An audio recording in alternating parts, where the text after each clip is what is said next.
किला blast case की जांच जैसे जैसे आगे बढ़ रही है, कई सारे बड़े और चौंकाने वाले खुलासे भी होते जा रहे हैं और इसी आतंकी हमले में शामिल व्हाइट कॉलर टेरर मॉड्यूल का एपिसेंटर अल-फलाह यूनिवर्सिटी भी अब गुनाहों के घेरे में सामने आ रहा है। इस यूनिवर्सिटी की चार दीवारी के अंदर जो खौफनाक मंसूबे देश के खिलाफ में पनप रहे थे, लाल किला धमाका उसका सिर्फ एक ट्रेलर बताया जाता है।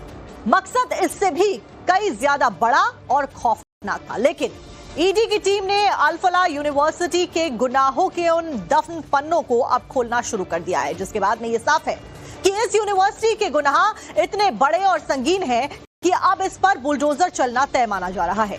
अल-फलाह यूनिवर्सिटी की जांच के दौरान एक और बड़ा खुलासा हुआ है, वो खुलासा आपको बताएंगे, लेकिन उससे पहले आतंकियों के सिमी कनेक्शन से जुड़ी हुई भी बड़ी खबर बता देते हैं, जिसमें यह अपडेट मिली है कि दिल्ली ब्लास्ट केस से जुड़े हुए पूरे मॉड्यूल का खुलासा हुआ है। आतंकी संगठन सिमी से जुड़ा हुआ बताया जाता है, यानी कि इस आतंकी संगठन के प्लानिंग प्लॉटिंग के जो तार है वो सिमी से जुड़े हुए थे। अल-फलाह यूनिवर्सिटी के दो स्टाफ का सिमी से लिंक होने का अब शक जताया जा रहा है। अल-फलाह यूनिवर्सिटी के सीनियर पोस्ट पर दोनों कर्मचारी हैं, ये बताया गया है। टेरर नेटवर्क इन्वेस्टिगेशन ये सनसनीखेज खुलासा हुआ है। अल-फलाह ग्रुप के दो स्टाफ का students Islamic movement of India यानी कि सिमी से लिंक होने का शक जताया गया है।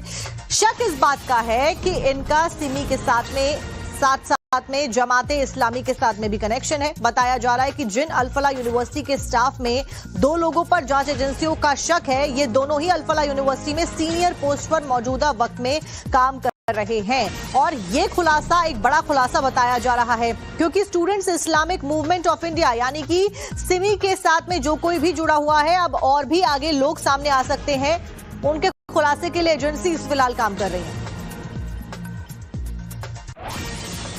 वहीं अल-फलाह यूनिवर्सिटी के खिलाफ में एनफोर्समेंट डायरेक्टरेट यानी कि ईडी की टीम की जांच जो है वो तेजी के साथ में आगे बढ़ रही है। जांच में जमीन के सौदे में बड़ी जालसाजी का भी खुलासा हुआ है। ईडी के द्वारा मरे हुए लोगों के नाम पर जो फर्जी जीपीए था वो तैयार किया गया। यूनिवर्सिटी प्रशासन के द्वारा अल-फलाह यूनिवर्सिटी से जुड़े हुए फाउंडेशन ने फर्जी तरीके से जमीनों को खरीदा, क्योंकि जानकारी ये मिली थी दरअसल कि 30 एकड़ की जमीन अचानक से 70 एकड़ में कैसे तब्दील हो जाती है, साल दर साल कैसे इतना ज्यादा जो ब्रॉडिफिकेशन था यूनिवर्सिटी का वो कर लिया गया। जीपीए में मारे हुए लोगों के दस्तखत और साथ साथ में अंगूठे के निशान भी ईडी की टीम को मिले हैं। वहीं दिल्ली लाल किला ब्लास्ट केस में अब ईडी ने शिकंजा कसना भी शुरू कर दिया है और जांच के दौरान इन आतंकियों के ठिकाने अल-फलाह यूनिवर्सिटी के जो गुनाह सामने आ रहे हैं वो भी बहुत चौंकाने वाले हैं। ईडी की जांच के दौरान यह खुलासा हुआ है कि अल-फलाह यूनिवर्सिटी से जुड़े हुए फाउंडेशन ने जमीन के सौदे पर बड़ी जालसाजी की।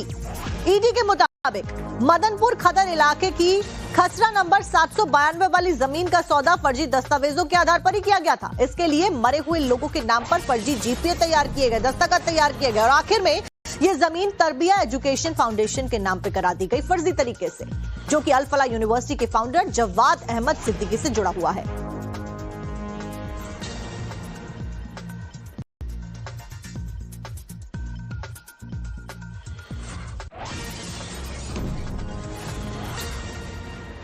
और चलिए अब आपको सिलसिलेवार तरीके से बताते हैं कि आखिर ईडी ने क्या बड़े खुलासे किए हैं। तो अल-फलाह यूनिवर्सिटी से जुड़े हुए फाउंडेशन ने जमीन को खरीदा था।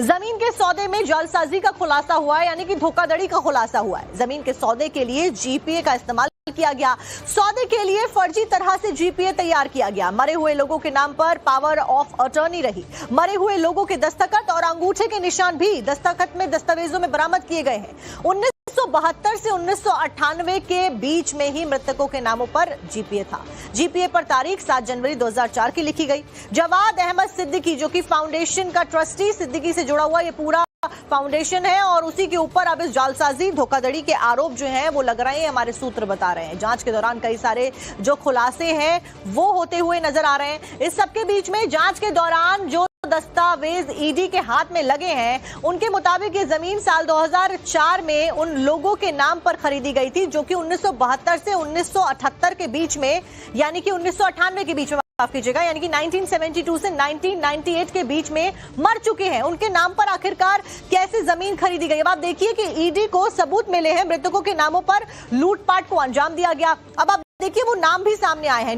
नत्थू के नाम पर 1972 में उनकी मौत हो गई थी, जमीन पाई गई। वहीं हरबंस सिंह के नाम पर 1991 में उनकी मौत हुई, जमीन पाई गई। हरकेश की मौत 1993 में हो गई थी। थी, वहीं शिव दयाल की 1998 में हुई थी और जयराम की 1998 में हुई थी। लेकिन बावजूद इसके इन लोगों के नामों के ऊपर जमीन रही। दस्तावेजों के मुताबिक जो नाम सामने आए हैं उनमें नत्थू नाम के एक शख्स के नाम पर इस जमीन का सौदा हुआ और खुलासा यह हुआ कि इस साल 2004 में इस जमीन का सौदा हुआ।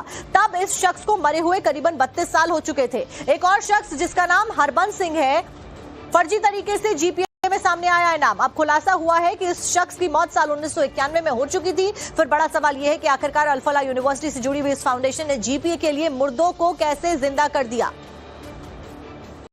ज्यादा जानकारी लेकर हमारे साथ हमारे सहयोगी मोहित ओम जुड़ गए दिल्ली से। मोहित, फिलहाल ये बेहद हैरान कर देने वाले खुलासे हैं। कुछ लोगों की जो सूची है वो सामने आ गई है जो कि मर चुके हैं, लेकिन उनके नाम पर भी जमीन खरीदी गई। और कितने ऐसे घोटाले हैं, कितने ऐसे लोग हैं जिनको फर्जी तरीके से जोड़ा गया, उनके नाम पे जमीन ली गई और ट्रस्ट में शामिल कर दी गई।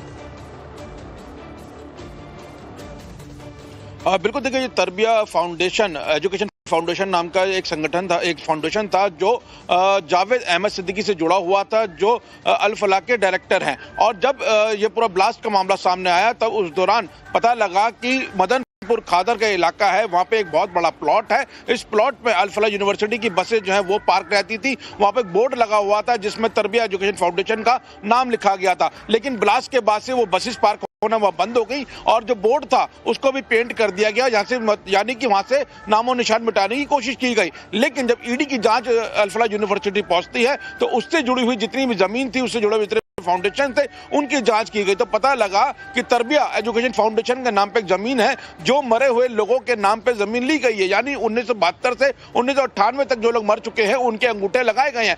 और इसका जो सौदा हुआ है वो 2004 में हुआ है और 2013 में इसकी सेल डीड बनाई गई थी। यानी सब कुछ इसके अंदर फर्जी पाया गया। एक विनोद कुमार नाम के शख्स है जिसके नाम पे ये पूरा सौदा होता हुआ नजर आ रहा है। तो विनोद कुमार नाम के शख्स की जब ईडी ने जांच करी तो पता लगा जितने भी दस्तावेज हैं ये फर्जी तरीके से बनाए गए हैं और मरे हुए लोगों के इसमें अंगूठे लगाए गए हैं। जैसे आप जो नाम पढ़ रहे थे, 1972 में नत्थू, 1991 में हरबंस सिंह, हरकेश, शिव दयाल, जयराम, जो 26 साल के बीच में जो लोग हैं इनकी मौत अलग अलग समय पे हुई है और इन लोगों के नाम पे बढ़ा देते हैं इन्वेस्टिगेशन को और ज्यादा जो मुश्किल है वो बना देते हैं, क्योंकि कई सारे सवाल अब और खड़े हो गए हैं। गुत्थी जो है वो सुलझने की जगह उलझती हुई ज्यादा नजर आ रही है। बहुत बहुत शुक्रिया मोहित आपका जानकारी देने के लिए। इस सब के बीच में दिल्ली ब्लास्ट केस से जुड़ी हुई एक और बड़ी अपडेट आपको बता दें। दिल्ली धमाके की जांच में एक और नाम शामिल बताया जा रहा है जिसमें संभाजी नगर से गिरफ्तार संदिग्ध बताया गया है। कल्पना की जांच हो रही है। ब्लास्ट के सिमी से जुड़े हुए थे। अल-फलाह यूनिवर्सिटी के 2 स्टाफ का सिमी से लिंक होने का अब शक जताया जा रहा है। अल-फलाह यूनिवर्सिटी के सीनियर पोस्ट पर